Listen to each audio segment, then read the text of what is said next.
And I just wrapped up writing season 2 of Sacred Games, which is going to come out later this year. Hi, I'm Vasant, and I was one of the writers on season 1 of Sacred Games. I'm Sushani. I just finished a show called Leila for Netflix. It should be out in a few months. Okay, I've been looking at this industry for 18 years, and about in 2008 or 10, when the whole studio system took off, Eros came in, invested everything. One of the first complaints I kept hearing is there's a shortage of producers, shortage of technicians. So there's a shortage of everything in India, talented everything. I thought there were enough, and somebody even told me there's a shortage of actors, which I remember having a big debate with some of us. But what I really want you guys to address, each one of you, is A, is there a shortage? And for me, somebody like me who needs numbers to make up my mind on anything, I don't know what we're talking about, and I understand that there is no data available. But A, what are the manifestations of the shortage, and what are the causes? What has happened within the ecosystem, and what does it mean? I mean, my answer to the question would be that I don't think there are like a shortage of talented people who can write in this country. There's no shortage of great storytellers and no shortage of real talent out there. What I don't think there is the infrastructure to necessarily source out that talent and train that talent and refine it into a position where they can work on a show. For example, I mean, the Western formula that we're seeing with the influx of Netflix and Amazon, etc., requires a different type of storytelling and a different approach to work, which I don't think many people in India are accustomed to. And I think there's a massive learning curve happening right now that we're seeing right now, especially in this first year, 2018, where we had so much new content coming from these new providers. So I would say that there were probably not enough training courses in India for writers, especially when it comes to the kind of Western format of the medium. That's why. Thank you. Why Western format? Yeah. Yes, like when the thing was announced, I was mostly reacting to the actual question of the panel discussion: is there a shortage of screenwriters? I feel that the framing of the question is slightly. I don't think the question basically is, if you expand it, that is there a shortage of creative, intelligent, divergent thinking people in the industry? Yes, but is there a shortage in the country? I do not think that there would be, because we have evidences from so many different industries that we have a lot of creative individuals coming into every industry. I think the question needs to be slightly modified to, is the industry attracting enough creative, divergent thinking people, or is the industry, or is the writing industry, for example, or the writing profession, conducive for the creative, smartest people to come to the city and actually pursue that profession? And the moment I voice out this framing, I realize that it's not. It's not. If there is someone who has, in their mid-20s or late 20s or early 30s, realized that they have a certain way of thinking or approaching a problem and finding divergent solutions, writing scripts for films and shows is not going to be what they would naturally feel is going to be something that's going to give them a just reward for that input. And I think the ecosystem that's created around specifically writing is, so the reason why I say this is because the creative industry, if any person comes into the creative industry, the unique creature that they are is that they're looking at two bottom lines. They're looking at both money as remuneration, and they're also looking at creative expression. And both are forms of fulfillment for their lives. But at any given point of time, I'm sure everyone on the panel here and everyone in the audience, as a writer, they have felt for most parts of their careers that there's a trade-off between the two. It's not a direct, you don't get both bottom lines together. And that is the problem with two bottom lines in any industry, that if there's a trade-off between them, there's going to be dissatisfaction and there's going to be movement outside of the industry. So if you look at the brightest creative minds in the city right now, they would rather move to, for example, they would rather move vertically up and pursue direction, or they would go into a zone where they can reach directly the consumer and not be B2B and go to B2C. For example, having a social media page or putting their work directly out there. Because the production environment that has been created is not placing a premium on creativity. the decisions that producers sitting and making creative decisions in their offices are very rarely about, is there a different way to approach this premise? What is it that we're doing new in this story? They are very rarely asking that question. Most of the times the questions that are emerging are about timelines, when are we rolling this out? Will this get the audiences that we need? What is in it that we have seen that has already worked? And if you're going to be asking these questions and you're not going to be paying a premium, not just in terms of remuneration, but the actual costs associated with creativity are risks, are delays, missing out on waves. All of these are costs that you pay to make a creative ecosystem. So I think those costs are not being paid, those premiums are not being paid as an industry, and there I think the shortage is. The biggest example, and I'm not into with that, is Silicon Valley.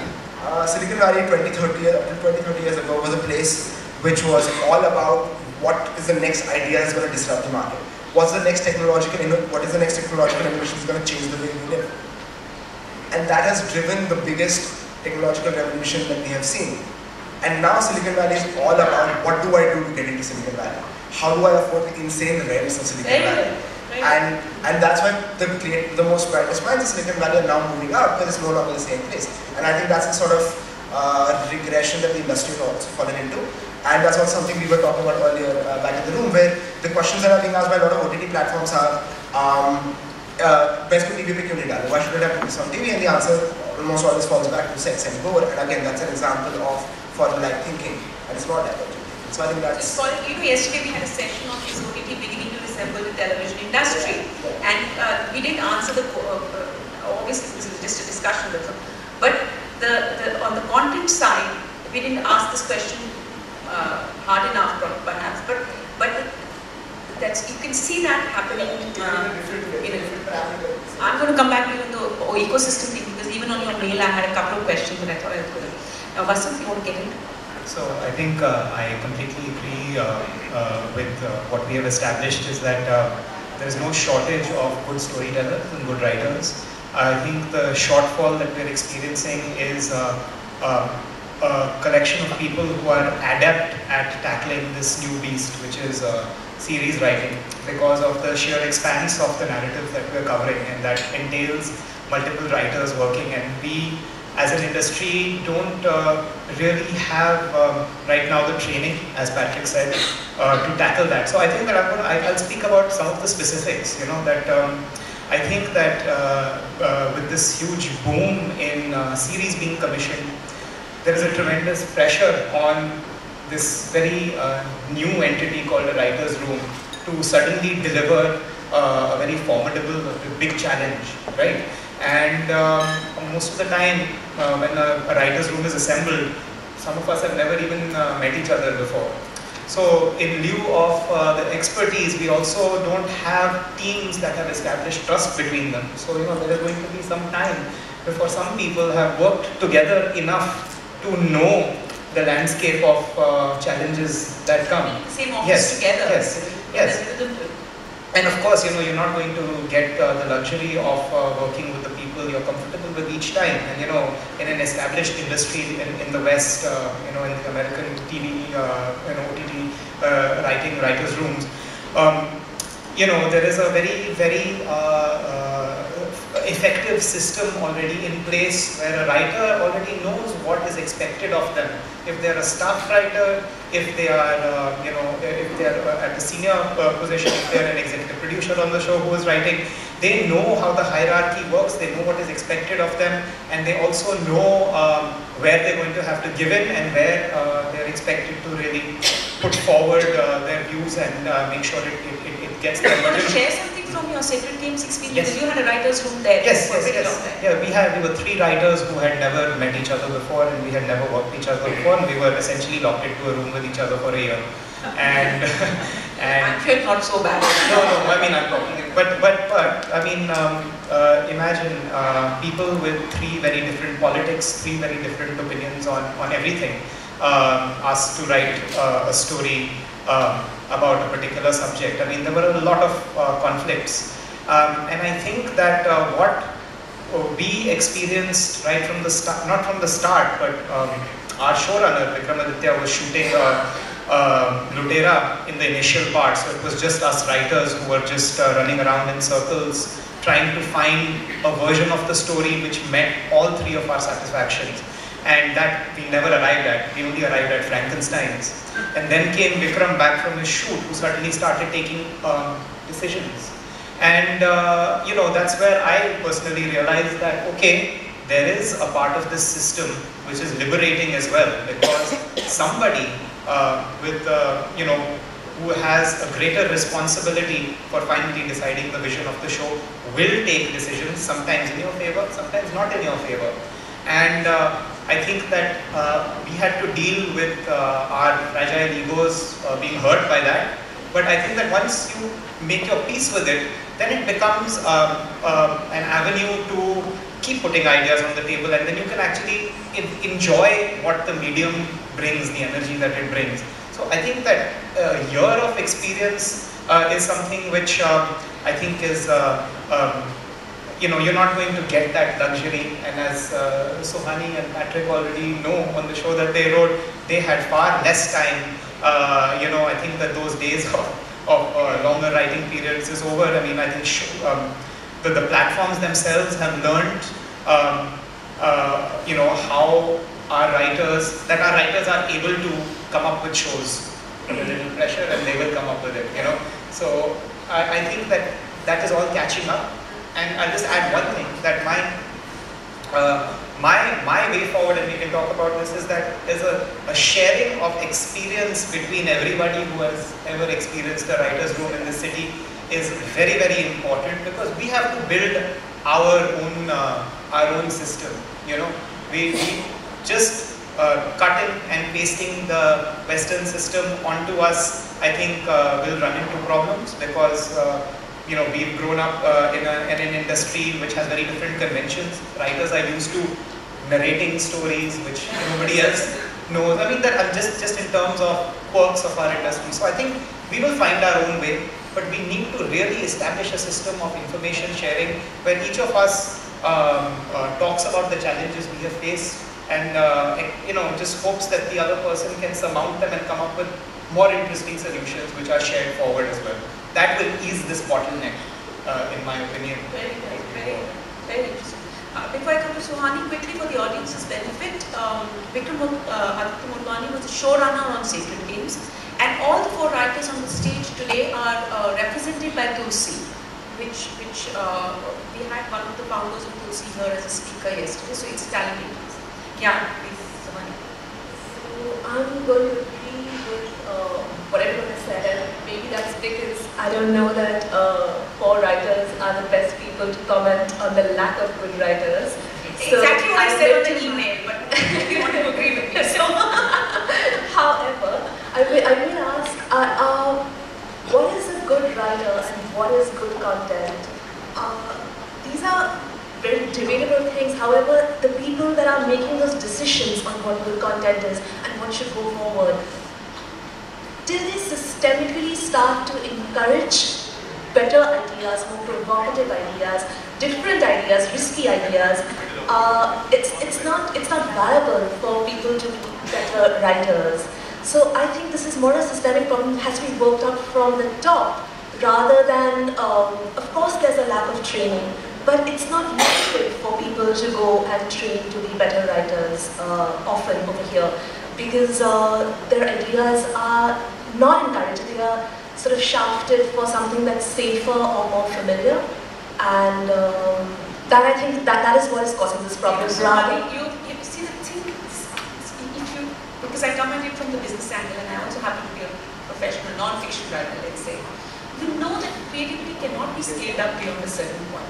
So what the studios have done in America have scaled it up at such a point where they don't want to take any risk. So they have this battery of writers who churn out, whether it's episodes on TV, etc. And is that the way we are headed towards in India? I don't know. So the system, the process of making money out of the creative product does not allow for risk. But yet you need risk to have creative success. So I think there is that sort of contradictory, what it is, and this is where I want to get Dhruv in. Dhruv, what it is that the ecosystem can do. What do you think, if I was to ask you what are the 2-3 things you would want to be put in place for, so that this ecosystem functions, let's say like television. Because if OTT is going to go the TV way, then that's not what we want to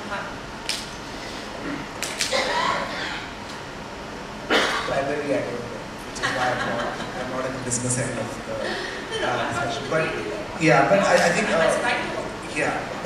one of the points that you mentioned was that the process of making business through creative content does not resemble the process of making creative content.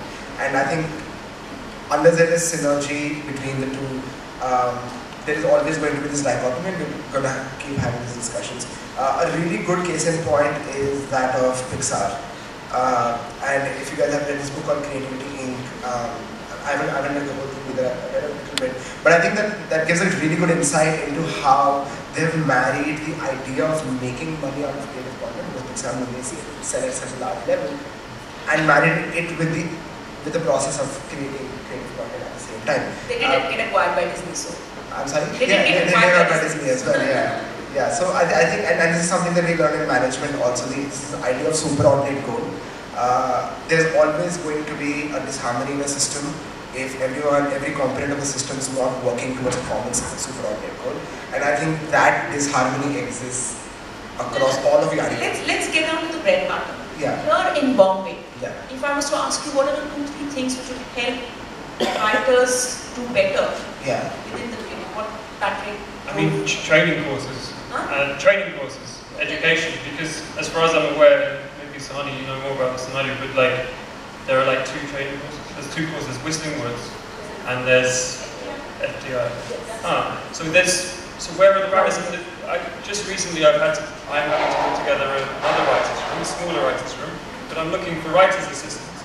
All the CVs I get, business management, engineering, business management, where are the writers? Where are the people whose vocation it was always to be a writer? Where are the people who started wanting to be a writer at an early age and started training when they were 18 or 19? They just don't exist. So the standard of writing is never going to be as what we want it to be and what everybody needs it to be unless the training is in place. I want to add something to that. I think there's 2 things going on there. As a society, at this point in, I think, 2019, we are desperately anti-intellectual, and so education is frowned upon. It's almost an obstacle. So there's that problem. And until we fix that, I don't know that. Also, education in what is frowned upon? Like this, the kind of anti-intellectualism we live amongst. Yes. So a high amount of qualification is almost. Like science, engineering, and I want to say to all the parents in the room, please put your kids in literature and social sciences and softer disciplines, because that's where all the jobs are going to come up in.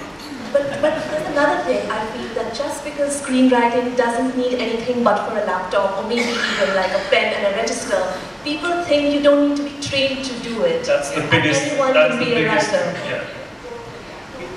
We also, even if it's not a training course, I think we were talking over lunch about mentorship programs like in the NFDC, Yeah. So, I mean, I think that when the independent film boom was happening some years ago, and NFDC was inviting great mentors to mentor our scripts, a lot of us experienced very significant growth during the time.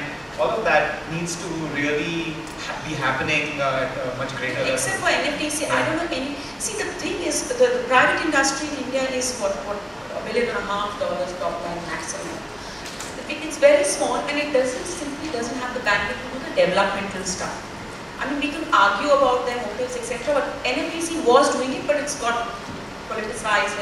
But you need bodies like NFTC. It was the National Film Development Corporation. It actually started doing that 4 or 5 years back. When Vasant's script came up to the NFTC, they asked for raw scripts and they take the whole process forward, get a project put together. I don't know, in other markets, how does it work? Patrick, do you have any perspective from outside, or you? Not really. I mean, I've grown professionally in this industry, so I don't really have much experience of other industries and how they work. But what I would say, I mean, not to go on about education, but like, for example, my brother, I went to Mumbai, my brother went to LA. He studied screenwriting in USC, right, which is like the ultimate screenwriter factory in the West. And so he was taught exactly how to work along these parameters of the writer's room, for example. So it's just ingrained within them how to work within that structure, and it is so structured the way that work is presented and how it's taught to them. And that's something I don't think we quite have. We're a much more romantic culture, perhaps. We just think some kind of ideas fairy will come upon us and thoughts will start to flow and we'll throw lots of creative people into a room together and wonderful things will happen and no one will kill each other. This is not true at all. We need act structure, we need discipline. But we don't believe that because maybe we're just romantic, I don't know. The other thing which whatever exposure I've had to collaborations with my European friends, so many European countries have national mandated development funds, So people make their films through, the national lottery in the UK. They harness resources from wherever they need to. There's a culture because it's valued, you see. So I think that systemically, if there is value being put in writers coming forward, if the country decides to do that at that level, then it's going to happen, if it's not there, I think that, and I was thinking about this in the car on the way here, is that, okay, fine, if I'm going to be talking about what can be done, one of the things which I try to do personally is I try not to ever say no to a panel like this where, a little bit of knowledge can go out. If there are so many times where panels where I've been on, there have been lots of kids from college who want to really, really know, and they want to know, okay, if I'm on Sacred Games, what was the route to get there? It's this big mystery that how does one land up in this career? And I think a little bit of myth busting over there can really empower somebody who has that inclination to just take a few steps and alter their course and eventually wind up as a writer over here, if they see proof that it's sustainable. Yeah.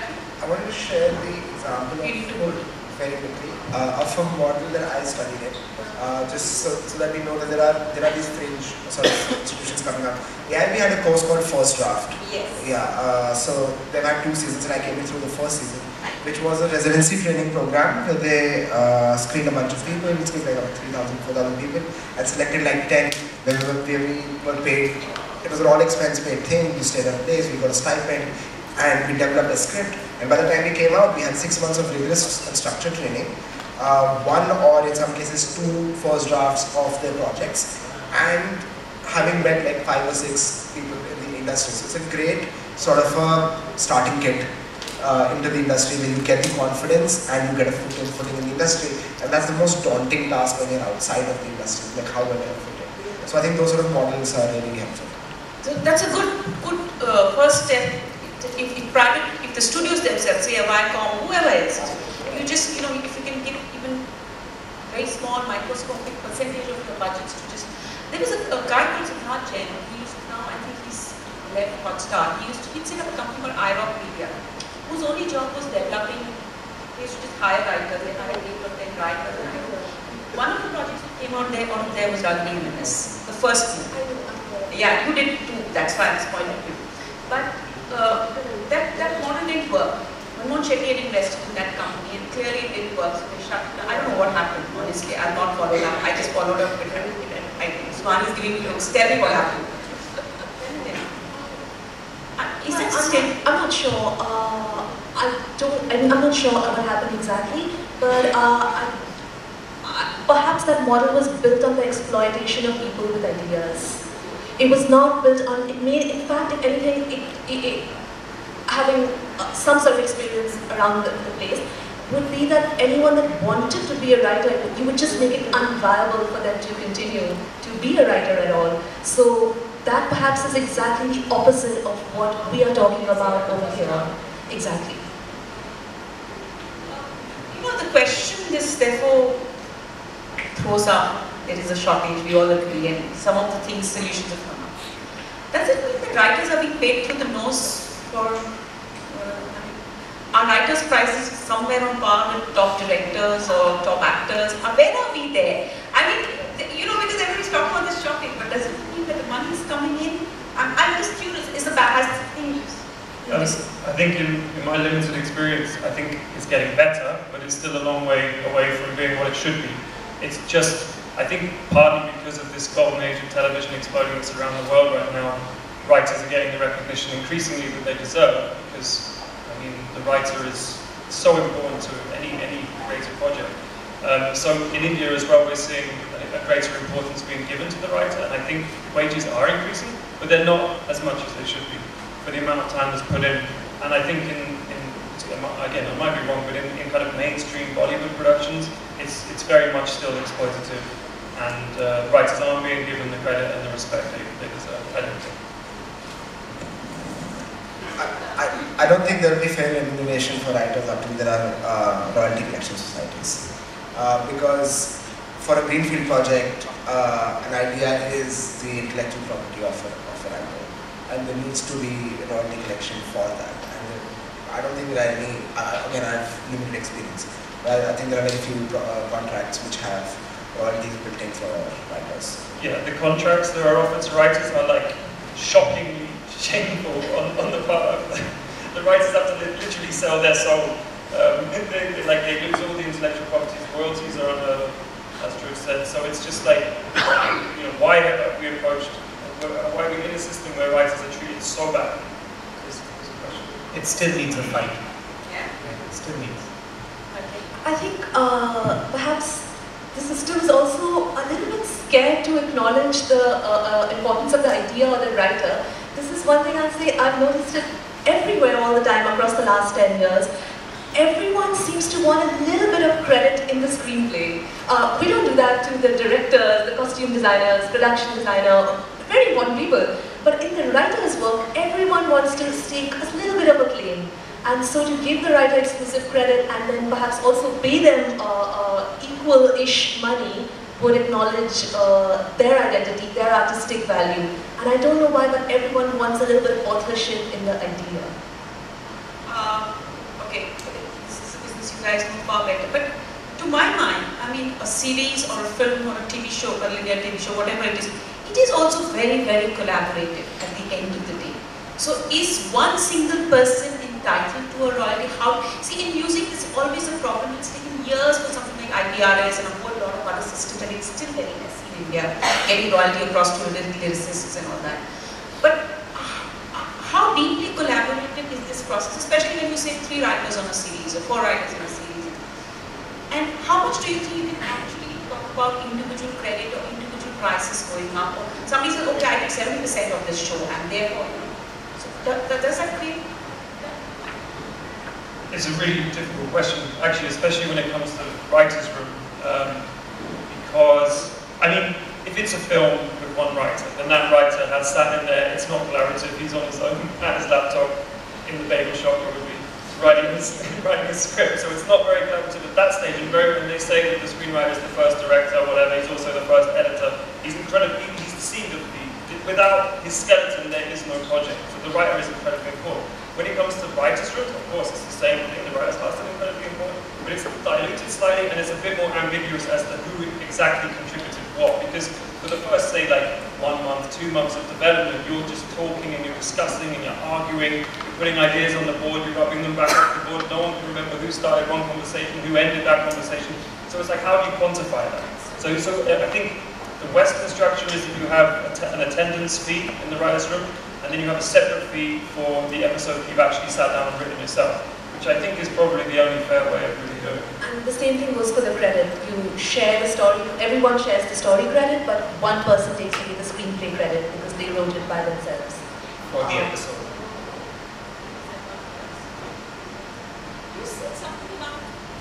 You said something about not paying enough for the Western formats. And I understand that the Indian system has been pretty informal about it, and narration is, like Vasant said, narration is such an important part of how we tell our stories. We have the oral tradition, that's how it's been. If there were 2 or 3 things you would like to change in the system as it is, what would you bring in? Well, I hope I wasn't misleading by saying Western format. Perhaps I should have said kind of Western business model, which is what, say, Amazon and Netflix are trying to bring in. You know, they come with their expectations of how things work in the West, and they've come to India thinking they can just kind of transpose that onto the industry, and I don't think it's worked very smoothly so far. It'll get smoother. We will have a kind of equilibrium at some point, but so far everybody's still trying to find their feet. I'm sorry, what was it? I've lost the question. You said that, they're trying to come force the best model, but I'm like wondering, is there some in-between way? So they have the discipline, they have the process, and let's accept it. They know how to scale this thing up. We don't have it. So what it is that we could do is what I was trying to understand. I guess it's just finding compromise, understanding how each other works, trying one's best to meet their expectations, but also from their end, them having to kind of understand that they're in a different industry, and an industry that has grown with entirely different work practices, as being pointed out. I guess it's just that kind of mutual understanding. Or they can keep on just saying, no, we want it in 3 months. Fine. Okay, last question, we have 3 minutes to go. By when does any one of you see the scenario changing, and what could push that change?